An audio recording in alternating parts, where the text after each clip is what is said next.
رسول اللہ وعلى آلك وصحابك يا حبيب الله الصلاة والسلام عليك يا سيدي يا رسول الله وعلى آلك وصحابك يا رحمة للعالمين. أعوذ بالله من الشيطان الرجيم. بسم الله الرحمن الرحيم. قال الله تبارك وتعالى ولا يباشروهن وأنتم عاكفون في المساجد. صدق اللہ العظیم.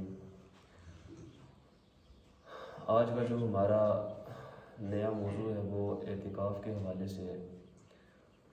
اعتکاف کا جو لغوی اور شرعی معنی اس کی جو وضاحت ہے وہ المفردات میں اس انداز سے ذکر کی گئی کہ لغوی معنی کے اعتبار سے اعتکاف کسی جگہ پر کسی چیز کے پاس تعظیماً اس کی عزت کے طور پہ اس کے اکرام کے طور پہ بیٹھنے کا نام ہے. جیسا کہ لغوی معنی کے اعتبار سے کیونکہ ایک مطلقاً چیز ہوتی ہے، لغوی معنی میں شریعت کے معنی کو جمع نہیں کیا جاتا ہے، وہ مطلقاً ہوتی ہے، ہر ایک چیز کو اس میں شامل کر دیا جاتا ہے. جیسے مثال کے طور پہ قرآن میں اللہ جل شانہ نے ارشاد فرمایا کہ فَأْتُوا عَلَىٰ قَوْمٍ کہ بنی اسرائیل ایک ایسی قوم کے پاس پہنچے یعکفون جو کہ بیٹھے ہوئے تھے تعظیماً علی اصنام جو کہ ان کے بت تھے ان کے پاس ان کے گرد تعظیماً بیٹھے ہوئے تھے. یہ ایک لغوی معنی کے طور پہ بیان کی گئی تعریف. شرعی طور پہ اعتکاف کا مطلب یہ ہوتا ہے کہ انسان کا عبادت کی غرض سے مسجد میں بیٹھنا، مسجد میں ٹھہرنا، اس چیز کا نام اعتکاف ہوتا ہے.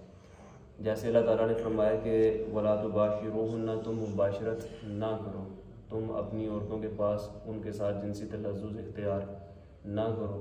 وَأَنْتُمْ عَاكِفُونَ فِي الْمَسَاجِدِ جب تم مساجد کے اندر اعتکاف کیے ہوئے ہو، ٹھہرے ہوئے ہو. ٹھیک ہے، یہ ہوتا ہے شرعی معنی. اب ظاہر سی بات ہے کہ عبادت اللہ جل شانہ کی ہی کرنی ہے ہم نے. ٹھیک ہے، تعظیماً ہم نے بیٹھنا ہے، عبادت میں بیٹھنا ہے تو وہ مسجد میں اللہ ہی کے لیے بیٹھنا ہے، اللہ کے لیے تو نہیں بیٹھنا. اس اعتبار سے دیکھا جائے تو یہ بات سمجھ میں آتی ہے کہ یہ شرعی طور پہ اعتکاف میں بیٹھنے کی تعریف ہے. اسی طرح مسلم شریف کے حدیث مبارکہ ہے کہ حضرت عائشہ صدیقہ زوجہ رسول ام المؤمنین رضی اللہ تعالیٰ عنہ آپ اور حضرت ابن عمر رضی اللہ تعالیٰ عنہما یعنی کہ دو حدیث الفاظ ایک ہی ہیں. آپ بیان فرماتے ہیں کہ حضور نبی مکرم صلی اللہ علیہ وآلہ وسلم رمضان میں آخری جو عشرہ ہوتا ہے، آخری جو 10 دن ہے، اس میں آپ صلی اللہ علیہ وسلم اعتکاف فرمایا کرتے تھے.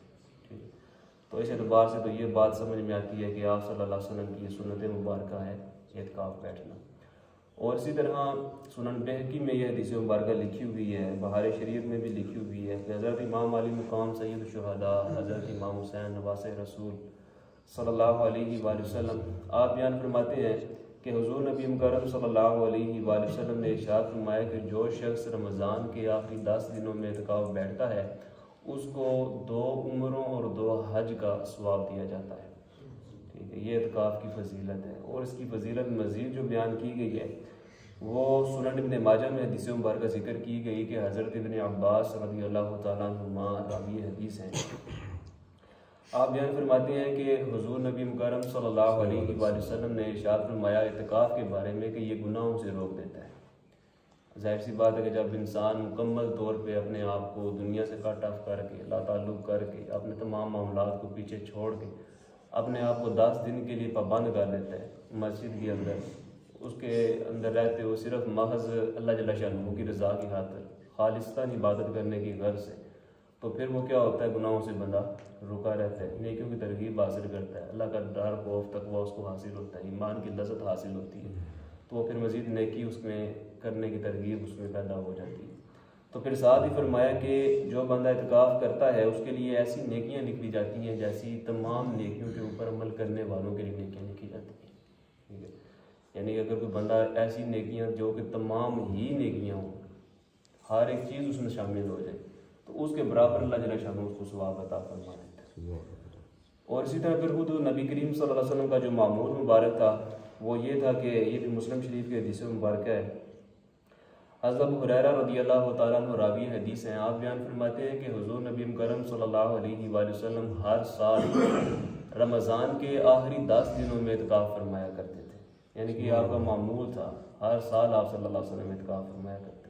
لیکن جب آپ صلی اللہ علیہ وسلم نے دنیا سے بظاہر پردہ فرما جانا تھا، وہ جو آخری سال تھا، تب آپ صلی اللہ علیہ وسلم نے 20 دن کا اعتکاف فرمایا تھا۔ اور اسی طرح فرماتے ہیں ساتھ ہی کہ ویسے ہر سال آپ صلی اللہ علیہ وسلم کے اوپر ایک دفعہ قرآن پیش کیا جاتا تھا، یعنی کہ آپ صلی اللہ علیہ وسلم حضرت جبرائیل امین کے ساتھ ایک دفعہ قرآن کا دور کیا کرتے تھے۔ لیکن جب آپ صلی اللہ علیہ وسلم نے دنیا سے پردہ فرما کے جانا تھا بظاہر، تو اس وقت آپ صلی اللہ علیہ وسلم نے 2 دفعہ دور کیا تھا، 2 دفعہ آپ صلی اللہ علیہ وسلم کے اوپر قرآن پیش کیا گیا تھا۔ تو یہ تو فضائل تھے۔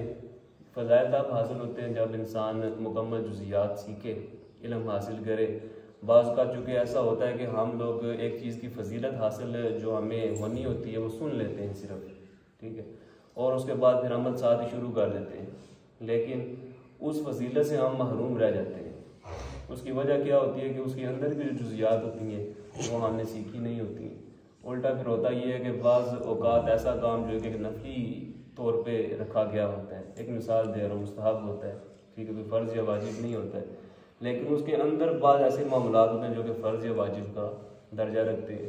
مثال کے طور پہ ہم نماز پڑھتے ہیں، نماز فرض بھی ہے، سنت بھی ہے، واجب بھی ہے، ٹھیک ہے، نفل بھی ہے، لیکن وہ اپنے اعتبار سے فرض، واجب، سنت یا نفل ہے۔ ان سب کے اندر بھی واجبات ہوتے ہیں، ان کے اندر بھی ایسی چیزیں موجود ہوتی ہیں جو کہ فرض ہوتی ہیں۔ اگر ہم ترک کر دیں تو ہماری نماز ہی نہیں ہوتی ہے، وہ چیز قبول ہی نہیں ہوتی ہے، ترک کرنے پر بندہ گناہ گار ہوتا ہے۔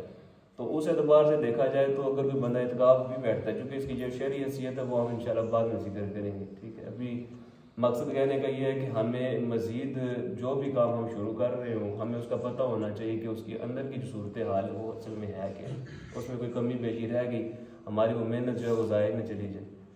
تو اس کے لیے ہمارا علم کا حاصل کرنا ضروری ہے، ٹھیک ہے۔ تو علم کے حصول کے اعتبار سے بھی بخاری شریف میں ایک حدیث مبارکہ کا ذکر کی گئی، ترغیب عرض کرنے لگا ہوں۔ حضرت جابر بن عبداللہ رضی اللہ تعالیٰ عنہ آپ ایک ماہ کی مسافت طے کر کے حضرت جابر بن انیس رضی اللہ تعالیٰ عنہ کے پاس صرف ایک حدیث مبارکہ کے حصول کی خاطر تشریف لے کے گئے تھے، ٹھیک۔ اب آپ خود اندازہ لگائیں کہ اگر ہم موازنہ کریں، کمپیریزن کریں اس دور کو اپنے دور کے ساتھ، جو آج ہمارے معاملات ہیں آنے جانے کے، آج ہمارے پاس جو وسائل موجود ہیں، جو کنوینس آج ہمارے پاس ہے، سائیکل سے لے کے گاڑیوں تک، اگر ہم نے 92 کلومیٹر کا سفر بھی کرنا ہے نا تو اس کے لیے بھی ہم لوگ گاڑی کروا لیا کرتے ہیں، گاڑی نکال لیا کرتے ہیں، موٹر سائیکل وغیرہ نکال لیا کرتے ہیں، ٹھیک ہے۔ اور وہ جو 92 کلومیٹر سفر قائم کیا گیا نا، اس کا مطلب کیا ہے کہ اس وقت جو 3 دن اس اعتبار سے جو رات ہوا کرتی تھی اس کو برابر کیا گیا 92 کلومیٹرز کے ساتھ، ٹھیک ہے۔ تو اب اگر کسی بندے نے ایک ماہ کی مسافت طے کرنی ہو، آپ خود اندازہ لگائیں اس کو پھر کتنی مشکلات پیش آتی ہوں گی۔ اس دور میں گھوڑے، گدھے، خچر، پیدل سفر ہوا کرتے تھے، لیکن علم کی پیاس ایک ایسی تھی کہ وہ پھر بھی چلیں گے۔ نبی کریم صلی اللہ علیہ وسلم کی حدیث حاصل کرنے کے لیے، علم حاصل کرنے کے لیے، یہ ہمیں ان لوگوں کی طرف سے ایک ترغیب ہے کہ حصول علم کے لیے ہمیں وقت نکالنا چاہیے، ٹائم نکالنا چاہیے، تاکہ ہمیں پتہ چل جائے کہ اصل میں احکامات شریعت ہے کیا، ہم نے عمل کیسے کرنا ہے۔ تو یہ تو اعتکاف کے حوالے سے تھا۔ کل ایک بزرگ ذکر کر رہے تھے، میں ان کا جو بیان کردہ مسئلہ تھا وہ چونکہ ہم سب کے لیے ضروری ہے مسجد کا ادب احترام کرنا۔ مسجد ایک عبادت گاہ ہے، سجدہ گاہ ہے، جہاں پہ ہم آتے ہیں، اللہ تعالیٰ کی عبادت کرتے ہیں۔ تو اس اعتبار سے دیکھا جائے تو ہمارا یہ بھی کام بنتا ہے کہ ہم مسجد کا ادب احترام، اس کے جو صفائی کے معاملات ہیں خاص طور پہ اس کا بھی خیال رکھیں۔ آپ کہہ رہے تھے جی کہ جب ہم حضرات آتے ہیں مسجد میں، ٹھیک ہے، تو بعض وقت ایسا بھی ہوتا ہے کہ نیچے نجاست وغیرہ، گوبر وغیرہ لگ جاتا ہے، نہیں پتہ چلتا، ٹھیک ہے۔ تو باہر بندہ جب آ رہا ہو نا تو باہر ہی بندہ جوتے وغیرہ جائیں تھوڑے سے، ریت مٹی تو چلو آتی رہتی ہے، ظاہر سی بات ہے، ٹھیک ہے، وہ تو ایک کامن سی چیز ہے، لیکن مسجد کے اندر نجاست کا آنا جو یہ مناسب نہیں ہے۔ تو تھوڑا سا اس میں بھی ہمیں احتیاط کر لینی چاہیے تاکہ کسی کو تکلیف یا مسئلہ پیش نہ ہو۔ بسم اللہ الرحمن